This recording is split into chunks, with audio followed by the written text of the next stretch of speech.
everyone, welcome back to my channel, and hello new subscribers, I see you. Thank you so much for joining me on my journey. Long time no see. I took a little bit of a break because I'm gonna get into that in this video. So basically where we left off last, I was on a diet with fur in my mouth.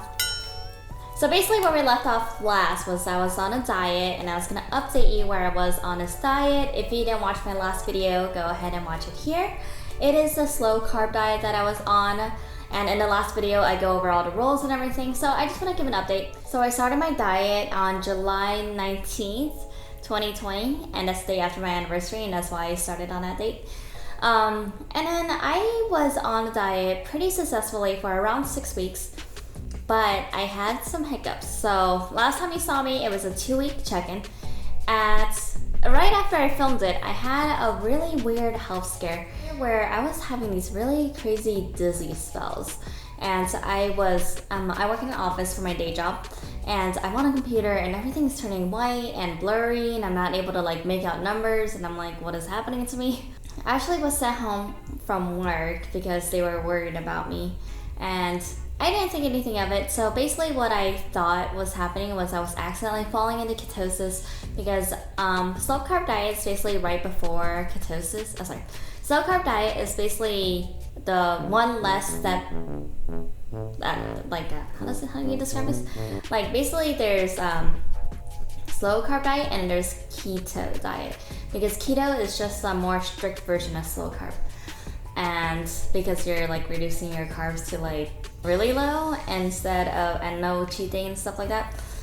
So basically what I think was happening is I was not having enough legumes in my diet. So basically when you don't have enough legumes, that's basically the carbs that you're supposed to be having. So when you don't have enough carbs, or no carbs as I was doing, I was accidentally falling into ketosis and getting the symptoms of a keto flu, which if you have tried the keto diet, you might be aware of this already. Personally, I thought that ketosis would take longer to fall into, because my friends who have done keto, he told me that it took a few months to fall into ketosis and it takes a long time for your body to adjust. For me, it was only a few days where I was starting to feel the keto flu symptoms, and so the problem with what I was doing is because I was having so little carbs from not eating enough legumes, or any at all at that time, I wasn't also increasing my fat, which is something that you need to do in keto diet. So basically I was just like really malnutritioned. I feel like my body was just not getting what it needed, and I was worried about these dizzy spells. So I went to see my doctor for my annual checkup, and we did some blood work, and then we found out that I had an iron deficiency and that I had low white blood cell count. It basically means you're more likely to catch a virus. So basically like white blood cells are the ones that fight off infections. So yeah, I had a low white blood cell count and low iron. So I used to take a multivitamin that had iron supplemented in it, and I stopped taking that probably around 2 months ago, which I think is probably the cause of my iron deficiency. And I think that's probably the cause of my iron deficiency. So my doctor did recommend that I start taking iron supplements again, which I did. So that was the only thing I changed. I did tell my I did tell my doctor about the diet I was on, and he told me basically just listen to my body and do do common sense. You know, if something is not working out in your body, then just make your best judgment. So at that point, I was 2 weeks into the diet. Everything was fine. I actually continued on the diet. So 4 weeks into the diet, so just about a month, I had another incident of a dizzy spell, but this time it was different. And when I say dizzy spell, it was basically like vertigo, where everything would be spinning. Like the second time was a lot worse. I was like super dizzy. Even when I closed my eyes, the room would be spinning. Even if I was laying down, the room would still be spinning, and I just like could not. I mean, it felt like I was on a ship that was like you know that Pirates of the Caribbean ride at Disney? Like I felt like I was on that ride. Like I was so dizzy. And then the second time I got my dizzy spells, it was a lot more serious, and I think the second time was different. A disclaimer, I did do something different the second time I got a dizzy spell. I took an alpha brain pill that my boyfriend gave me, which is also like a brain vitamin. It's to improve your memory and focus, but I reacted really bad to it, so I think I was having a medication reaction. like an allergic reaction to something in that pill. There's a lot of factors. So basically, for the past few years, and as long as I can remember, I haven't been eating breakfast just because I'm not hungry in the morning. I'm usually like more nauseous. I don't feel like eating. So usually my first meal of the day is at lunch. So this happened at 11 a.m. while I was at work. And so I wasn't eating at the time like normal, but I was on this diet, which means that I have a tendency of being low in magnesium and potassium because I'm not having a lot of food groups that would contain those. Choking. Excuse me. And then I also took this pill, which didn't have any caffeine in it, and I'm allergic to caffeine. As my doctor says, it's not an allergy, but it's adverse reactions to caffeine. So I think it's a combination of those three things, like no food, lack of all the nutrition I normally would get with a full balanced diet, and then 3 is I took that pill that I really shouldn't have taken. And yeah, don't take any brain pills, okay? My boyfriend took it for multiple years, and his brother took it for multiple years, and they didn't have any issues with it, but I have just a very sensitive brain. Oh my god, I forgot to tell you. Like the worst part about the second dizzy spell. So it wasn't just dizzy spells, it was actually a lot more serious than that. I started losing my ability to speak, and not only was everything blurry, but when people were talking to me, it felt like I was underwater, or they were talking in slow motion and like chewing on their words. And I like just didn't understand what anybody was saying. Like the director called security, who did a medical analysis on me and was trying to diagnose what was wrong with me. And I basically told him, I was like, I'm pretty sure it's this pill. I've been on this diet, and so on and so forth. But basically what happened was I started losing my ability to speak, and I started slurring, and I had this awful stutter. And I don't usually have a stutter at all, as you can tell. But yeah, this like awful stutter. Like everything I was saying, I was like, like just every word was coming out like that. Even though in my mind I would hear the word normally, when I speak it, it was not coming out the way I expected. And also I couldn't speak normally. And also I was trying to text my boyfriend at the time because he was picking me up from work, and I wasn't able to text, and it was just like freaking gibberish. But I was like trying to communicate to him that like I needed him. I had to call him an Uber, and it was rough. But basically I've never had anything like that happen before. One of my good friends had a stroke before, and that's the only time I've ever seen those symptoms. So I was like, okay, something is seriously wrong. I probably have to go to the ER. Like, what in the world is happening to me?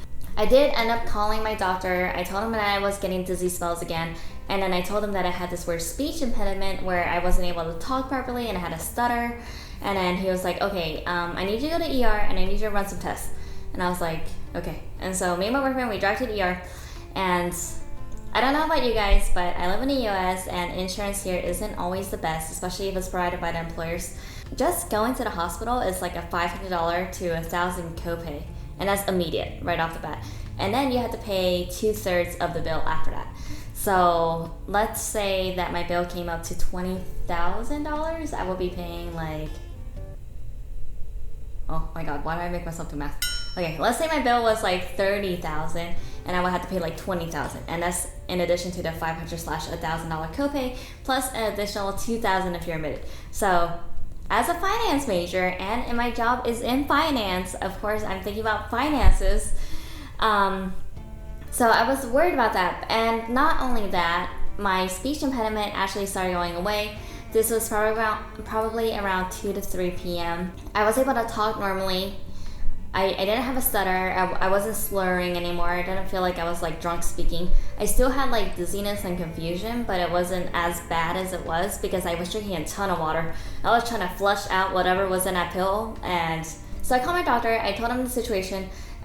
Because the first time I had told him, the first time I called my doctor, I forgot to tell him that I took this pill, and I think that's probably what caused it. So after I explained the situation that I took this pill that I usually have never taken, I think I was having adverse reactions to it, he was like, okay, but if the problem persists, please go to the ER.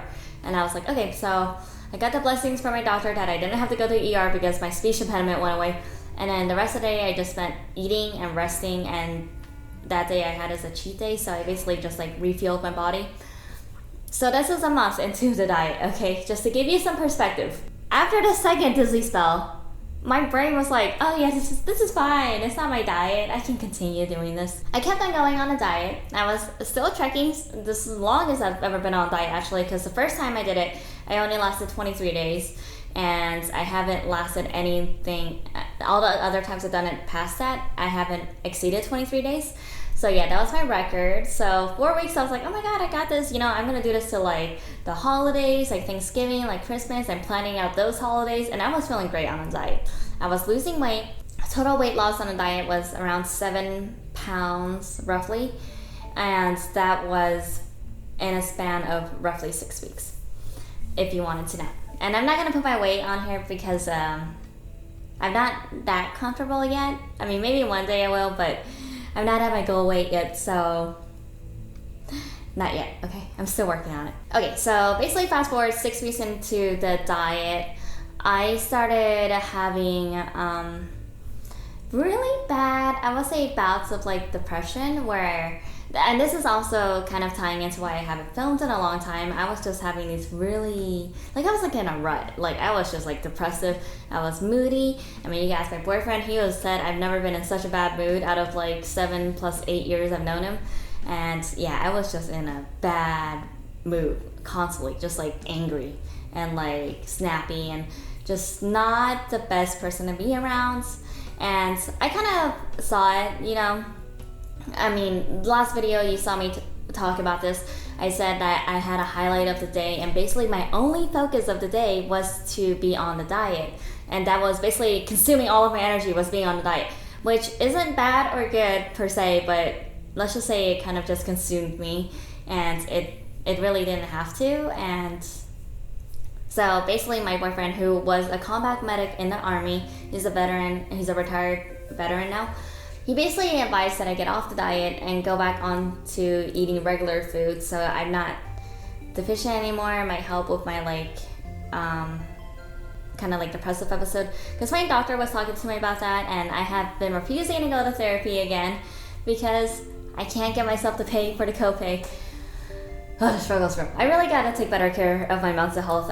This whole like past month that you haven't seen me, I have been struggling with my mental health a lot. I have been just really trying my best to stay afloat. Not that there's like anything that serious, but when I'm working 6 to 7 days at my day job, plus I'm trying to work out, plus trying to lose, plus trying to eat at a deficit, it is a lot to handle. Plus, just general housekeeping, because being an adult is super hard apparently.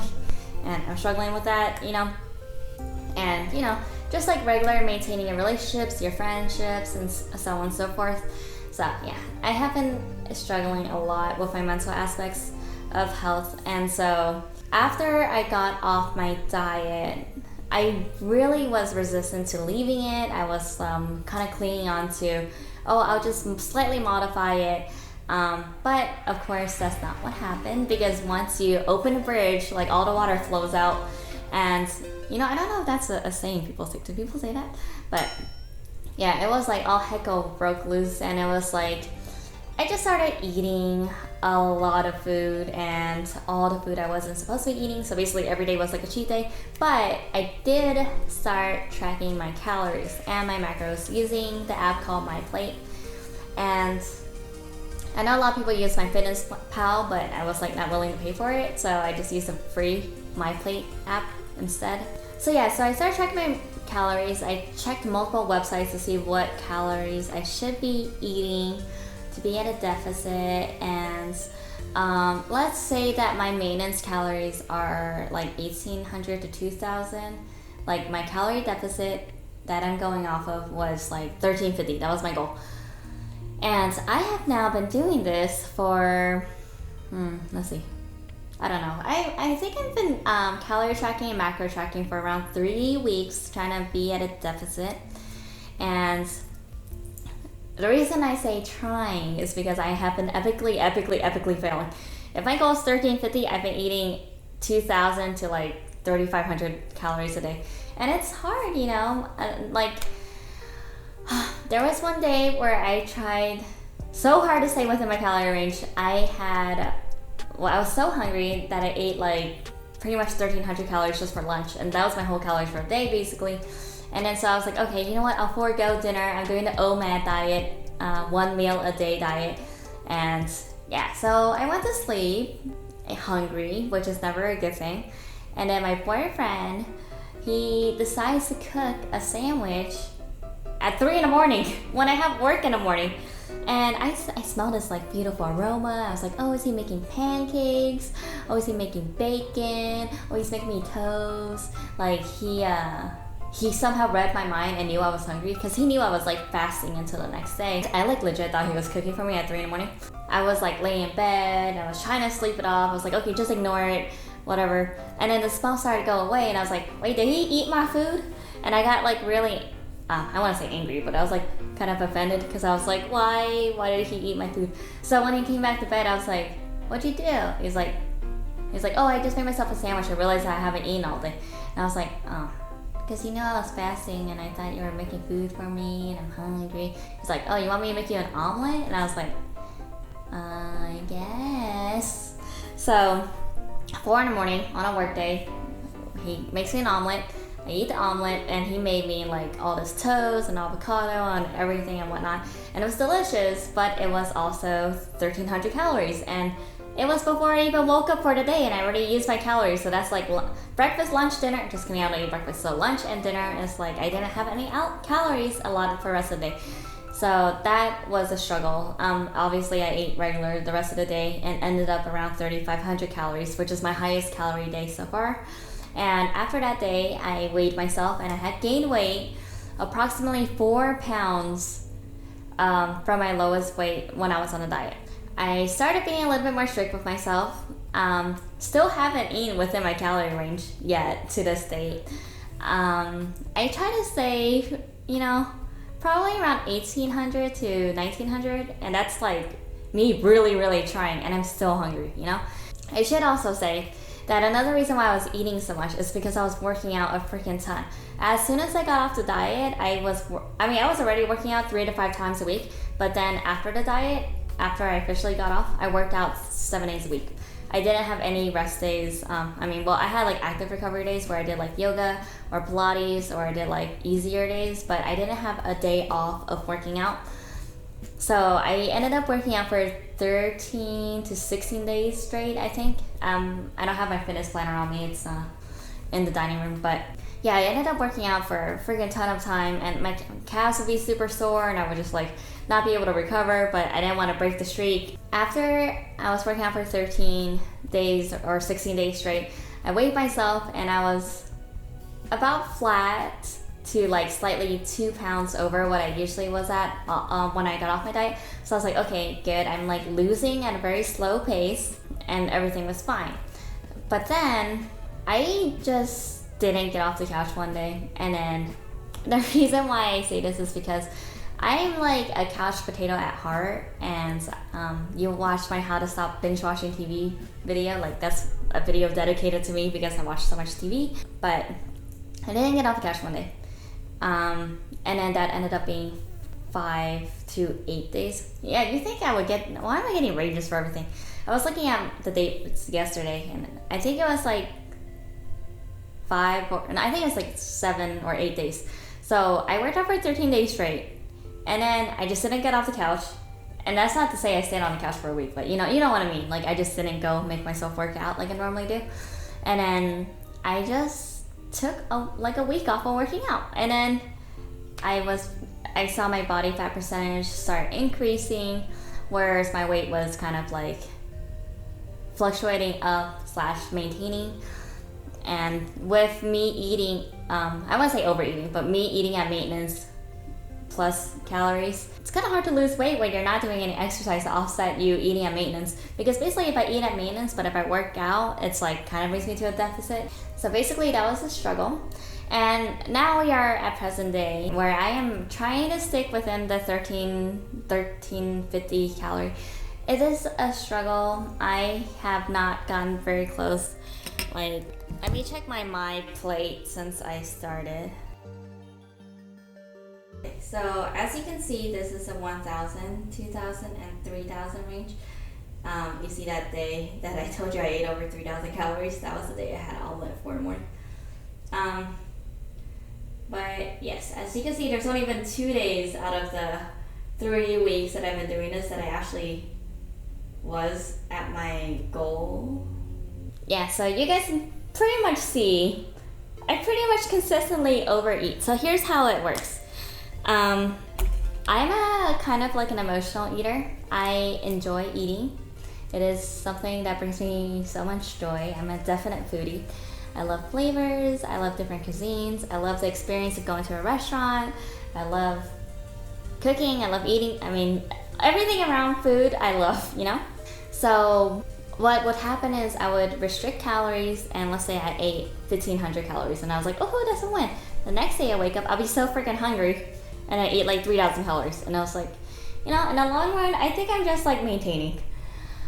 I weighed myself today and I'm only 1 pound above my lowest weight on diet, so that means I am losing weight slowly, thankfully, but I am struggling. If you have any tips for eating like low calorie dense foods, which basically means high volume but like low calories, let me know. Yesterday I had a slight binge where I had like 12 cups of popcorn, and that was my dinner. So yeah, the struggle's been real. At least it wasn't that many calories, but you know, it's probably not the best diet to eat popcorn for dinner. But yeah, I just want to give you an update. This is why you haven't seen me. I've been in a little bit of a emotional rut lately, and I'm trying to get back in the hang of things. I have been filming videos. I haven't been uploading them because I have not been feeling very confident.